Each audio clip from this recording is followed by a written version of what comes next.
Jack picked up the frog and gave it a hard lick. To his surprise, a little girl suddenly floated up in the pool behind him. Startled, Jack quickly put down the frog and tried to save the girl. At that moment, a wolf howl interrupted him, and he hurriedly hid to the side to investigate. Unexpectedly, the wolf stood up and transformed into a werewolf. The werewolf then picked up the little girl, placed her inside a coffin, and helped her put on a pair of cute crystal shoes. He then let a raven take a drop of the girl's blood to the mouth of the deceased queen. In the next second, the queen eerily started to move. Witnessing this bizarre scene, John, who was inside the tower, rushed to escape in fear.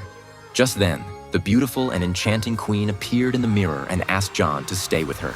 John quickly became infatuated with the queen, unaware that she was actually a transformation of the deceased mummy. Suddenly, a stone was thrown, instantly snapping John out of his trance.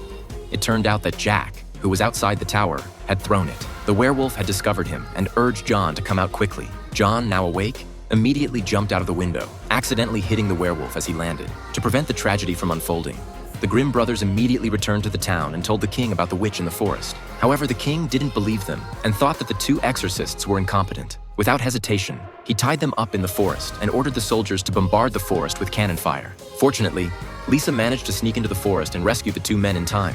Unfortunately, Lisa was eventually captured by the witch and turned into a potion ingredient. As the fire continued to burn in the forest, the deceased witch instantly revived after collecting the blood of 12 people. She blew out the forest fire and regained her beautiful and enchanting face from her youth. Realizing the gravity of the situation, the Grimm brothers rushed into the tower once again, intending to stop the witch from harming the world. However, as soon as they burst in, Jack was instantly bewitched by the witch. Seeing that Jack was about to become the witch's slave, John picked up a large hammer and smashed the queen's magic mirror.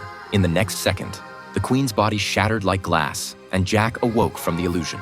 Realizing that the magic mirror was the queen's life force, Jack picked up the largest piece of the mirror from the ground and jumped straight down. As the mirror shattered, the queen instantly turned into fragments. The next second, the tower exploded violently as if it had been bombed. As they regained their senses, a miraculous thing happened.